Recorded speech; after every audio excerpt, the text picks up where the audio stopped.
ओम नमो भगवते वासुदेवाय नमः। नमस्कार दोस्तों, स्वागत है आप सभी का हमारे यूट्यूब चैनल पावरफुल हिंदू धर्म में।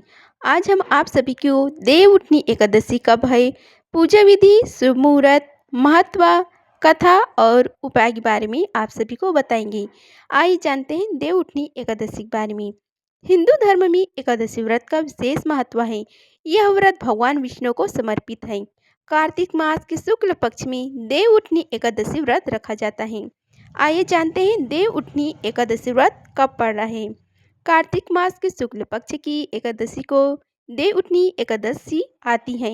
इसे प्रबोधिनी एकादशी या देव उत्थान एकादशी भी कहा जाता है। इस साल देव उठनी एकादशी 12 नवंबर 2024 मंगलवार को हुई। धार्मिक मान्यता के अनुसार इस दिन भगवान श्री हरि विष्णु योग निद्रा से 4 महीने के बाद जागते हैं और सृष्टि का फिर से संचालन करते हैं। इस दिन से ये चतुर्मास समाप्त होते हैं और शुभ मंगलिक कार्यों की भी शुरुआती होती हैं। अब देव उठनी एकादशी की शुभ मुहूर्त के बारे में आप सभी को बतलाते हैं। एकादशी तिथि 11 नवंबर को शाम 6:46 से आरंभ होगी और एकादशी तिथि का समापन 12 नवंबर को शाम 4:04 पर होगा। देव उठनी एकादशी पर जो शुभ योग बन रहे हैं, आइए उसके बारे में आप सभी को बतलाते हैं। देव उठनी एकादशी पर इस साल रवि योग व स्वार्थ सिद्धि योग का शुभ संयोग बन रहा है। ज्योतिष शास्त्र में इन योगों को अत्यंत शुभ फलदायी माना गया है। रवि योग सुबह 6:42 से सुबह 7:52 तक रहेगा। स्वार्थ सिद्धि योग सुबह 7:52 से अगले दिन सुबह 5:50 तक रहेगा। अब हम आप सभी को देव उठनी एकादशी पर बन रहे पूजन के शुभ योग तथा शुभ मुहूर्त के बारे में आप सभी को बताते हैं। ब्रह्म मुहूर्त है 4:55 से लेकर 5:48 तक। प्रातः संध्या 5:21 से लेकर 6:41 तक। अभिजीत मुहूर्त है 11:43 से लेकर 12:26 तक। विजय मुहूर्त है 1:52 से लेकर 2:35 तक। गोधूली मुहूर्त है 5:28 से 5:54 तक। संध्या संयम 5:28 से 6:47 तक। अब हम आप सभी को देव उठनी में एकादशी के दिन राहु काल का जो समय है उसके बारे में आप सभी को बतलाते हैं। आइए जानते हैं राहु काल के समय के बारे में। ज्योतिष शास्त्र में राहु काल को अशुभ काल माना गया है। इस अवधि में शुभ कार्यों की मनहानि होती है।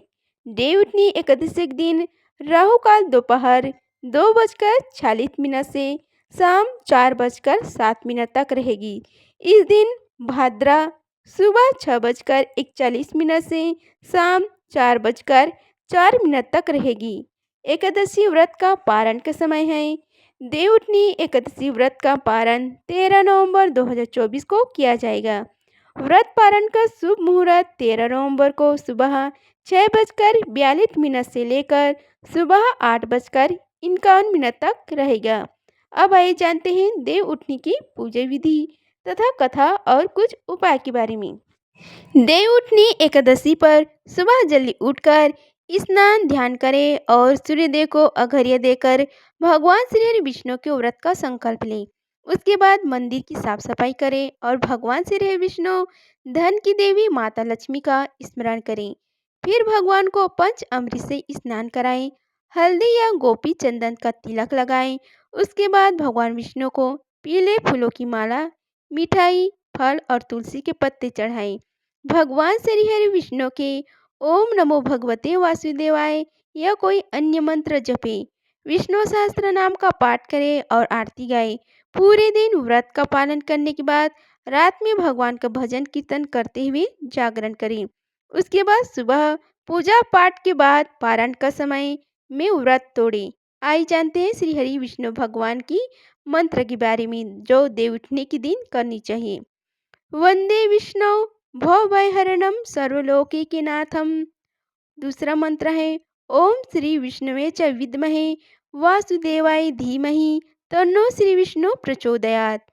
तीसरा मंत्र है ओम नमो नारायणाय। चौथा मंत्र है ओम नमो भगवते वासुदेवाय। पांचवा मंत्र है मंगलम भगवान विष्णु मंगलम गरुड़ध्वजा। आइए अब देव उठनी के महत्व के बारे में आप सभी को बतलाते हैं। देव उठनी एकादशी के साथ सभी शुभ कार्यों की शुरुआत हो जाती है। इस दिन शालिग्राम के साथ माता तुलसी का विवाह होता है। इस दिन तुलसी पूजा का विशेष महत्व होता है।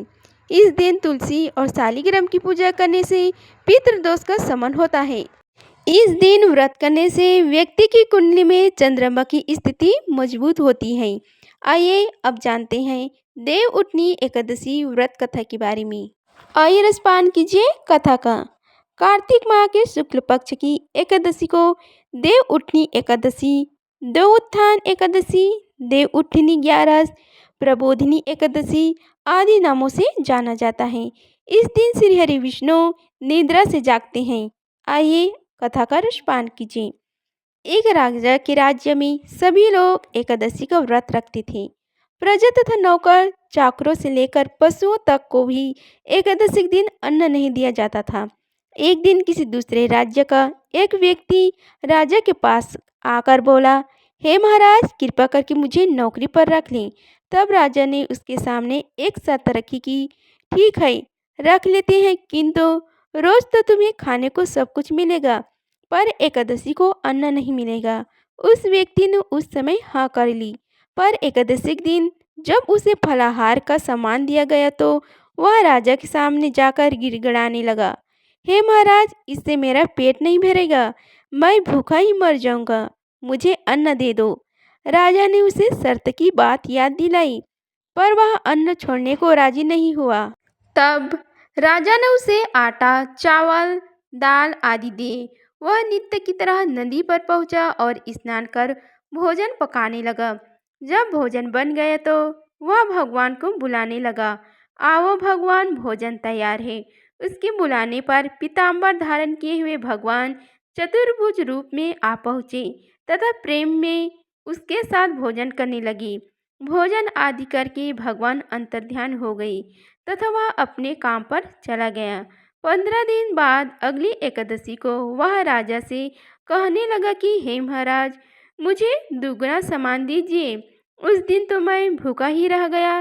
राजा ने कारण पूछा तो उसने बताया कि हमारे साथ भगवान भी खाते हैं, इसलिए हम दोनों के लिए ये सामान पूरा नहीं होता। यह सुनकर राजा को बड़ा आश्चर्य हुआ। वह बोला, मैं नहीं मान सकता कि भगवान तुम्हारे साथ खाते हैं। मैं तो इतना व्रत रखता हूँ, पूजा करता हूँ, पर भगवान ने मुझे कभी दर्शन नहीं दिए। राजा की बात सुनकर वह बोला, हे महाराज, यदि विश्वास न हो तो साथ चलकर देख लें। राजा एक पेड़ के पीछे छिपकर बैठ गया। उस व्यक्ति ने भोजन बनाया तथा भगवान को शाम तक पुकारता रहा, परंतु भगवान न आए। अंत में उसने कहा, हे भगवान, यदि आप नहीं आए तो मैं नदी में कूदकर प्राण त्याग दूंगा। लेकिन भगवान नहीं आए। तब वह प्राण त्यागने के उद्देश्य से नदी की तरफ बढ़ा। प्राण त्यागने का उसका दृढ़ इरादा जान शीघ्र ही भगवान ने प्रकट होकर उसे रोक लिया और साथ बैठाकर भोजन करने लगी। खा पी कर वे उसे अपने विमान में बिठाकर अपने धाम ले गए। यह देख राजा ने सोचा कि व्रत उपवास से तब तक कोई फायदा नहीं होता जब तक मन शुद्ध न हो। इससे राजा को ज्ञान मिला। वह भी मन से व्रत उपवास करने लगा और अंत में स्वर्ग को प्राप्त हुआ।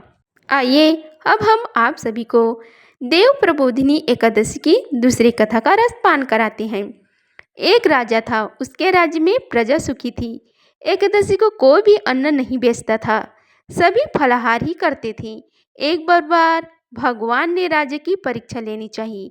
भगवान ने एक सुंदरी का रूप धारण किया तथा सड़क पर बैठ गई। तभी राजा उधर से निकला और सुंदरी को देख चकित रह गया। उसने पूछा, हे सुंदरी, तुम कौन हो और इस तरह यहाँ क्यों बैठी हो?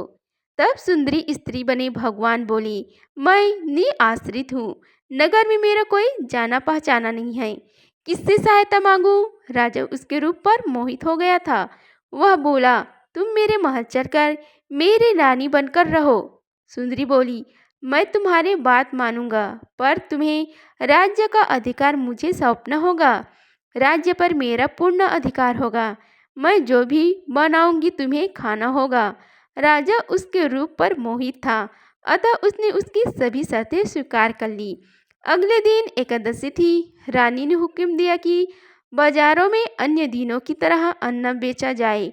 उसने घर में मांस मछली आदि पकवाई तथा परोस कर राजा को खाने के लिए कहा। यह देखकर राजा बोली, रानी, आज एकादशी है, मैं तो केवल फलाहारी करूँगा। तब रानी ने शर्त की याद दिलाई और बोली, या तो खाना खाओ, नहीं तो मैं बड़े राजकुमार का सिर काट लूँगा। राजा ने अपनी स्थिति बड़ी रानी से कही तो बड़ी रानी ने बोली, हे महाराज, धर्म न छोड़े, बड़े राजकुमार का सिर दे। पुत्र तो फिर मिल जाएगा पर धर्म नहीं मिलेगा। इसी दौरान बड़ा राजकुमार खेल कर आ गया। माँ की आंखों में आंसू देखकर वह रोने के कारण पूछने लगा तो माँ ने उसे सारी वस्तु स्थिति बता दी। तब वह बोला, मैं सिर देने के लिए तैयार हूँ। पिताजी के धर्म की रक्षा होगी, जरूर होगी।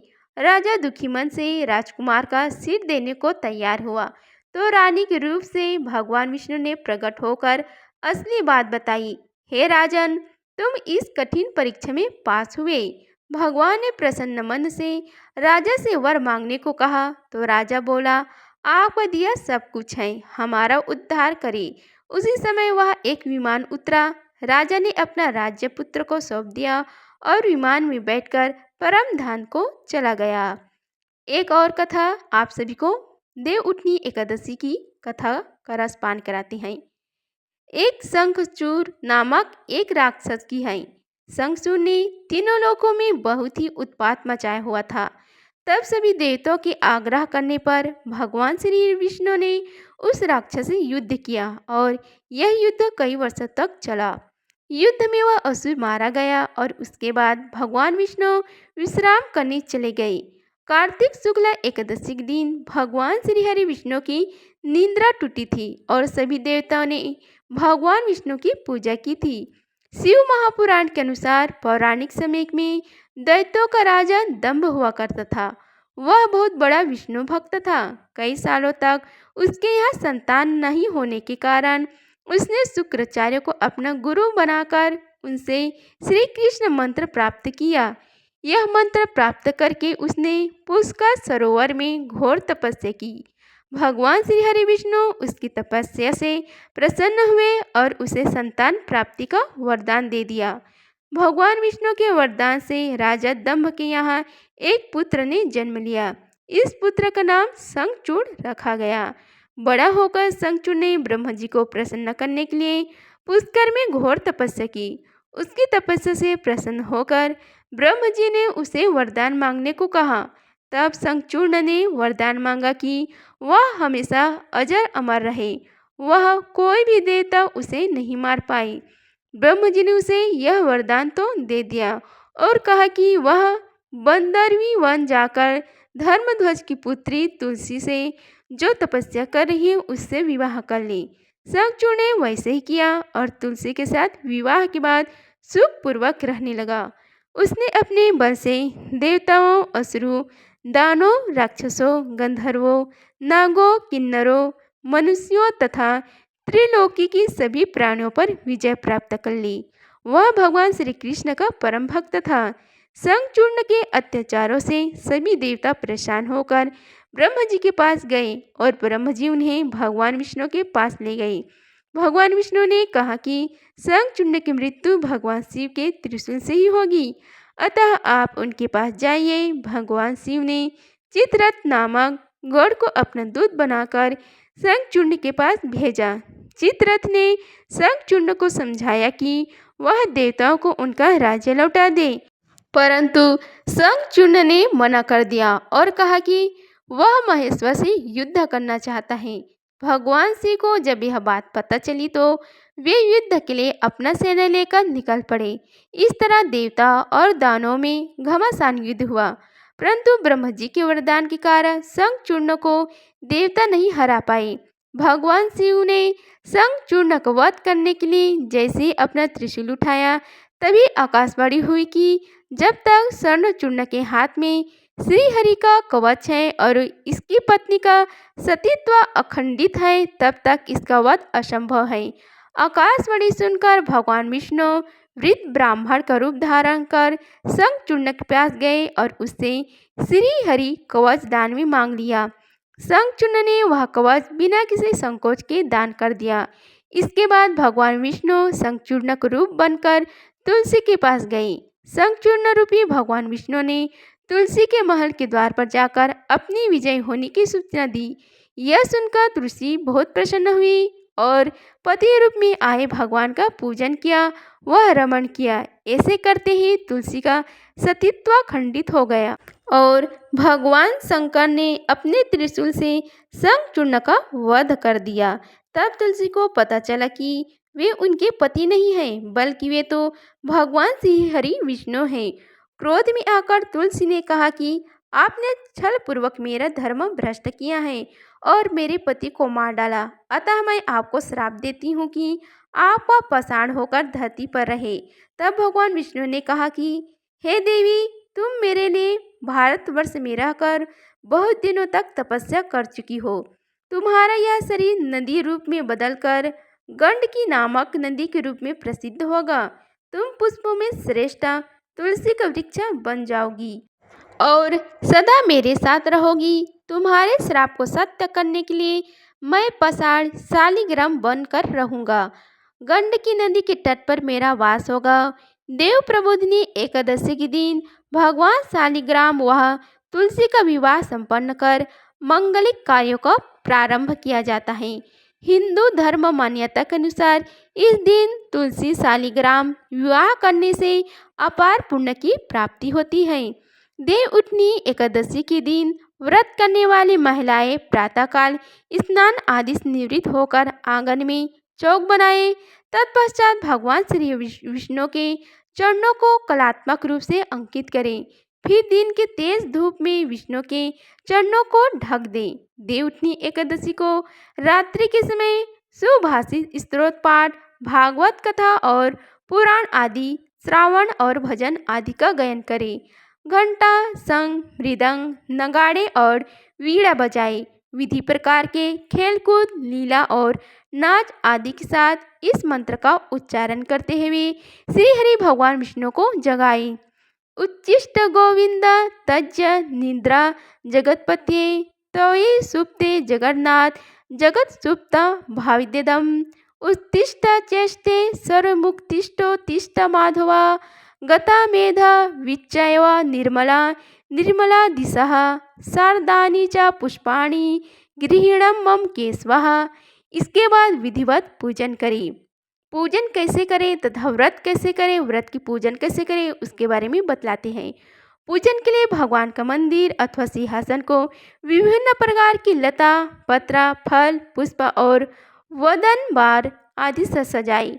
आंगन में देवोत्थान का चित्र बनाएं। तत्पश्चात फल, पकवान, सिंघाड़े, गन्ने आदि चढ़ाकर डालिया से ढक दें तथा दीपक जलाएं। श्री हरि विष्णु पूजा या पंचदेव पूजा विधान अथवा रामचरित चंद्रिका आदि के अनुसार श्रद्धापूर्वक पूजन तथा दीपक, कपूर आदि से आरती करें। इसके बाद इस मंत्र से पुष्पांजलि अर्पित करें। यज्ञं यज्ञम यजंता देवस्थानी धर्माणि प्रथमन्यासनः तेह नाकम महिमान सचंत यत्र पूर्वे संध्याः शांति देवाः। तत्पश्चात इस मंत्र से प्रार्थना करें। इयं तु द्वादशी देव प्रबोधाय विनिर्मिताः तयैव सर्वलोकानां हितार्थ शेष संयनः इदं व्रतं मायादेव कृतं प्रीत्यर्थे तो प्रभो न्यूनं संपूर्णता यातो ततो प्रसाद जनार्दनः। साथ ही प्रहलाद, नारद, पाराशर, पुंडरीक, व्यास, अम्बरीक, शुक, सनक और भीष्म आदि भक्तों का स्मरण करके चरण अमृत, पंच अमृत व प्रसाद वितरित करें। तत्पश्चात एक रथ में भगवान को विराजमान कर स्वयं उसे खींचे तथा नगर, ग्राम या गलियों में भ्रमण कराए। शास्त्र अनुसार जिस समय वामन भगवान 3 पद भूमि लेकर विदा हुए थे, उस समय दैत्यराज बलि ने वामन जी को रथ में विराजमान कर स्वयं उसे चलाया था। ऐसे करने से समुस्थिते तथा विष्णवे क्रिया सर्वाः प्रवर्त्यते के अनुसार भगवान विष्णु योग निद्रा को त्याग कर सभी प्रकार की क्रिया करने में प्रवृत्त हो जाते हैं। अंत में कथा श्रवण कर प्रसाद का वितरण करें। अगर आप सभी को हमारी वीडियो अच्छी लगी होगी तो वीडियो को लाइक कीजिए, चैनल को सब्सक्राइब कीजिए और कमेंट बॉक्स में ओम नमो भगवते वासुदेवाय लिखिए। धन्यवाद। मिलते हैं अगले वीडियो में, तब तक के लिए जय श्री राधे कृष्णा।